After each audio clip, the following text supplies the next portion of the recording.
ரெண்டு பக்கமுமே story and visual எல்லாமே சேமா தான் இருக்கும். ஆனா நல்ல கவனம் பாத்தீங்கன்னா டாம் அண்ட் ஜெர்ரியில வந்த அந்த பிளாக் உமன் ஒயிட் உமன் ஆனது மட்டும் இல்லாம ஒல்லியாவும் மாறி இருப்பாங்க. இந்த மாதிரியான ரேசிசம், அதாவது இனவரியே யோசிச்சு பாருங்க. வருங்காலம் நம்ம குழந்தைங்களோட ஜெனரேஷன் அதான் இருக்க போகுது. சோ அவங்க வளர்ற வயசுல இந்த மாதிரியான கார்ட்டூனை பார்த்தாங்கன்னா வளர்ந்ததுக்கு அப்புறம் அவங்களோட சிந்தனை எப்படி இருக்கும்னு யோசிச்சு பாருங்க. இந்த ரேசிசம்னா என்னங்கறத சிம்பிளா உங்களுக்கு எக்ஸ்பிளைன் பண்ணி காட்டணும்னா, கலர், ஹைட், வெயிட், ரிலிஜியனை வச்சு மக்களை ஏற்றத்தாழ்வா பாக்குறது இல்ல கிண்டல் பண்றது, இந்த மாதிரியான விஷயங்களை தான் ரேசிசம், அதாவது தமிழ் டிரான்ஸ்லேஷன்ல இனவரின்னு சொல்லலாம். அண்ட் இந்த விஷயத்தை டாம் அண்ட் ஜெர்ரி, பாப்பாய், ஃபேமிலி காய், டோரேமான், ஷின்சான் மாதிரியான எல்லா கார்ட்டூன் அண்ட் அனிமேக்கள்லயும் பார்க்க முடியும். Like my Palestinian alarm clock.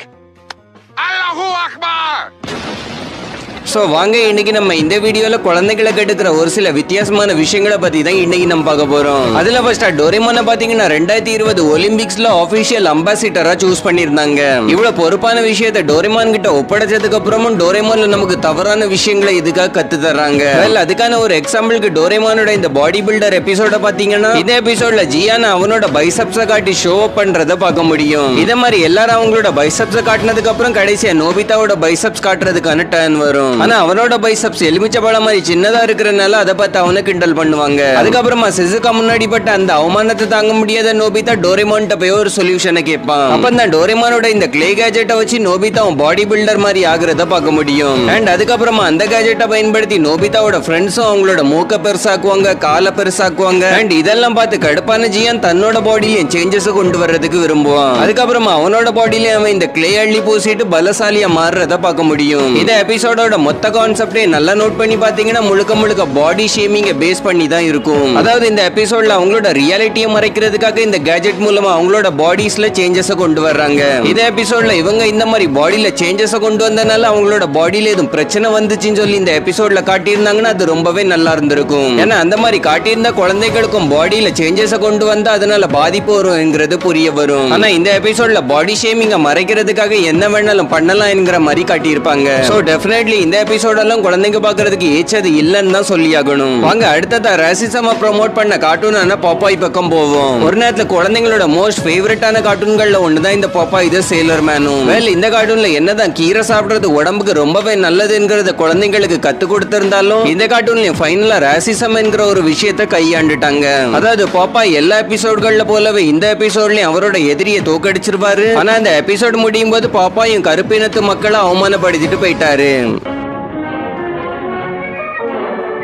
அடுத்ததா லிஸ்ட்ல வர்றது டாம் அண்ட் ஜெர்ரியோட யாராலையுமே மறக்க முடியாத ஒரு எபிசோட் தான். இந்த எபிசோட்ல ஆப்பிரிக்கன்ஸ், அதாவது கருப்பினத்து மக்கள் டாமஸ் அமைக்கிறதுக்கு முயற்சி பண்ணுவாங்க. இது டெஃபினெட்லி நம்ம எல்லாருமே பாக்குறதுக்கு ரொம்பவே ஃபன்னியா தான் இருந்திருக்கும். இந்த எபிசோட காமெடி எல்லாம் தாண்டி கொஞ்சம் டீப்பா யோசிச்சு பாத்தீங்கன்னா, சின்ன குழந்தைங்க இதெல்லாம் பார்த்து வளரும் போது கருப்பா இருக்கிறவங்கனாலே ஆபத்தானவங்க என்கிறத அவங்களோட மனசுல பதிய தொடங்கிடும். அதுக்கப்புறமா அந்த குழந்தை கருப்பா இருக்கிறவங்க கிட்ட போகிறதுக்கு விரும்ப அவங்கள பார்த்து பயப்பட தான் செய்யும். சரி, டாம் அண்ட் ஜெர்ரில இந்த மாதிரியான விஷயத்த ஒரு முறை மட்டும் காட்டியிருந்தாங்கன்னா கோயின்சிடன்ஸா பண்ணிட்டாங்கன்னு விட்டுறலாம். இது டாம் அண்ட் ஜெர்ரிக்காரங்க மொத்தமா இந்த டாம் அண்ட் ஜெர்ரில வர இந்த பிளாக் லேடியே மாத்திட்டாங்க.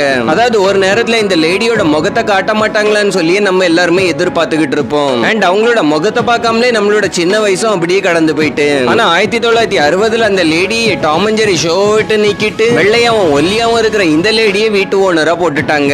இதுவும் ஒரு விதத்துல குழந்தைங்க மத்தியில ரேசிசம் பரப்புறதுன்னு கூட சொல்லலாம். இந்த டாம் அண்ட் ஜெர்ரியோட கிரியேட்டர்ஸை விடுங்க, நீங்க இந்த ரெண்டு லேடியில எந்த லேடியை பார்த்து அதிகமா என்ஜாய் பண்ணி இருக்கிறீங்க அண்ட் உங்களுக்கு எந்த லேடியை பிடிக்கும்ங்கிறத மறக்காம கீழே கமெண்ட்ல சொல்லுங்க. இந்த மாதிரி கார்ட்டூன்ல குழந்தைங்களுக்கு குண்டு, ஒல்லி, நெட்டை, குட்டை, கருப்பு, வெள்ளை இந்த மாதிரியான விஷயங்களை சொல்லி கொடுக்கறது மட்டும் இல்லாம இப்பெல்லாம் ஒவ்வொரு ரிலிஜியனையும் கிண்டல் பண்ற அளவுக்கு சொல்லி கொடுத்துட்டு வர்றாங்க. ஆனா அதுக்கு முன்னாடி கார்ட்டூனோட இந்த சீன்ல பாத்தீங்கன்னா கருப்பினத்து மக்களோட குழந்தைங்க அம்மா மம்மின்னு சொல்றதும், வெள்ளை இனத்து மக்களோட குழந்தைங்க அம்மா மம்மான்னு சொல்றதையும் தெளிவா காட்டியிருப்பாங்க.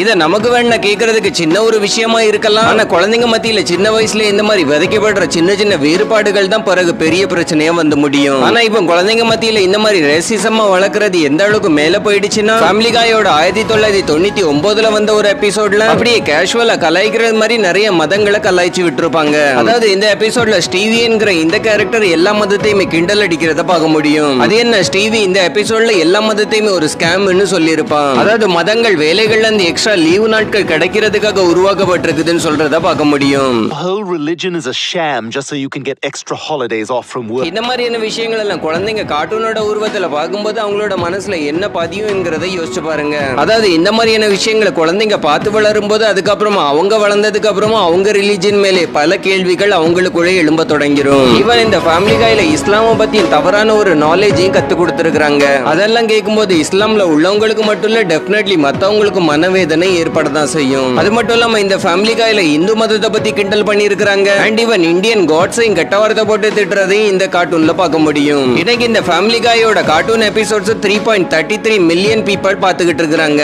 உங்க எல்லாரோட மனசுலயும் இதை பார்த்துட்டு ஒவ்வொரு மதத்தை பத்தி என்னென்ன சிந்தனைகள் ஓடும் என்கிறத யோசிச்சு பாருங்க. ஈவன் இந்த மாதிரியான விஷயங்களை பண்ணி சில சமயங்கள்ல டைனி டூன்ஸ் அண்ட் ஷின்சானோட எபிசோட்ஸும் பேன் ஆகி இருக்குது. ஆனா ஜனங்களுக்குள்ள இந்த மாதிரி தேவையில்லாத விஷயங்களை விதைச்சது ஃபேமிலி காய் மட்டும் இல்ல, பக்ஸ் பன்னியும் பண்ணி இருக்குது. அதாவது பக்ஸ் பன்னி இது எல்லாத்தையும் தாண்டி நாடு ஓசிஸ் நாடு சண்டை போடுறதையும் சொல்லி கொடுக்கும். இந்த எபிசோட்ல பக்ஸ் நேட்டிவ் இந்தியன்ஸோட சண்டை போட்டுட்டு இருக்குது. One little, two little, three little engines. Uh-oh, sorry, that one was a half-breed. இந்த மாதிரி இறக்கமே இல்லாம எவ்வளவு கொன்னு குவிக்குதுங்கிறத போர்ட்லயும் நோட் பண்ணிக்கிட்டே இருக்கும். இது மட்டும் இல்லாம உலகத்தோட ஒவ்வொரு கருப்பு மக்களும் ஒவ்வொரு வெள்ளை மக்களோட அடிமைகள் தானா. இத நான் சொல்லல, பக்ஸ் பன்னி அதோட வாயால சொல்லும். Don't beat me, Martha. Please don't beat me, Martha. What's this I hear about you whipping slaves? இந்த மாதிரியான ரேசிம்ஸ பரப்புனதுக்கு அப்புறம் பக்ஸ் பன்னி யுஎஸ் மிலிட்டரியோட ஒரு பகுதியாக்கி இருக்காங்க. அதாவது பக்ஸ் பன்னி அமெரிக்கால எந்த அளவுக்கு ஃபேமஸா இருந்ததுன்னா அதை அமெரிக்கன் மரீன்ல சேர்த்துக்கிட்டாங்க. அதுக்கப்புறமா அதுக்கு சார்ஜன் போஸ்ட் கொடுத்து அதை ரிட்டையர்டும் ஆக வச்சுட்டாங்களாம். இந்த மாதிரி ஆர்மில எல்லாம் இருந்த பக்ஸ் அதோட ரேசிசம் இதோட விடல. அதுக்கப்புறமா பக்ஸ் பன்னி ஜாப்பனீஸ் சோல்ஜர்ஸ கிண்டல் பண்றதையும் ஒரு எபிசோட்ல பார்க்க முடியும். Here's yours, bowlegs. Here, one for you, monkey face.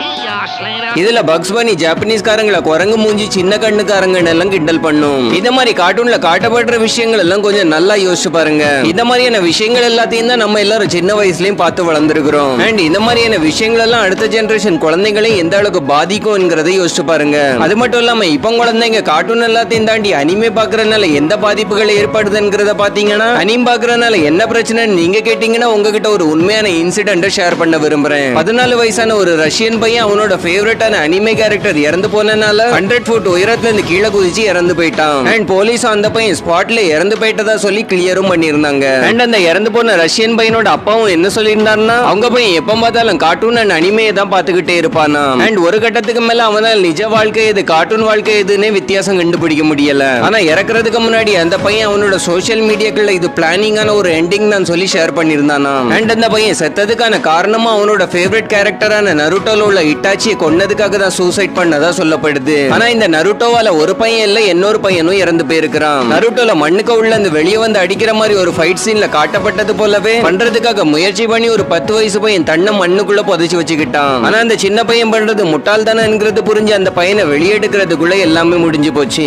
அதனால நீங்களும் ஒருவேளை அனிமே ஃபேனா இருந்தா ஆஃப்டர் அனிமே டிப்ரெஷன்ல இருந்து கொஞ்சம் கவனமா இருந்துக்கோங்க. இந்த மாதிரியான டிப்ரெஷன் உங்களோட ஃபேவரட் அனிமே முடியும் போதும் உங்களோட ஃபேவரட் அனிமே கேரக்டர் இறந்து போகும் போதும் தான் வரும். சோ அந்த மாதிரியான சமயங்கள்ல இந்த நிஜ உலகத்துல என்ன நடக்குதுங்கிறத பாக்குறதுக்காக வீட்டை விட்டு வெளியே வாங்க, வாக் போங்க, உங்களோட ஹாபீஸ்லயும் கொஞ்சம் ஃபோக்கஸ் பண்ணுங்க. இந்த மாதிரி நிஜ உலகத்தோட விஷயங்களை நீங்க இன்வால்வ் ஆகும்போது அனிமே டிப்ரெஷன்ல இருந்து வெளியே வரலாம். அண்ட் முக்கியமா உங்களோட குழந்தைங்க எந்த மாதிரியான கார்ட்டூன்ஸ் பாக்குறாங்க, அனிமேஸ் பாக்குறாங்க, அதுல எந்த மாதிரியான எபிசோட்ஸ் ஓடுதுங்கிறதுலயும் கொஞ்சம் கவனம் வச்சுக்கோங்க. ஏன்னா அனிமேஸ் அண்ட் கார்ட்டூன்ஸ்லயும் குழந்தைகளுக்கு தேவையில்லாத ஒரு சில விஷயங்களும் வரதான் செய்யும். சோ ஐ ஹோப் இந்த வீடியோ உங்களுக்கு பிடிச்சிருக்கும்னு நினைக்கிறேன். வீடியோ பிடிச்சி இந்த வீடியோ லைக் பண்ணி உங்க ஃப்ரெண்ட்ஸ் அண்ட் ஃபேமிலிஸோடையும் ஷேர் பண்ணுங்க. நானும் இன்னொரு இன்ட்ரெஸ்டிங்கான கார்ட்டூன் வீடியோட உங்களை சந்திக்கிறேன். அது வரைக்கும் டட்டா, பை பாய்.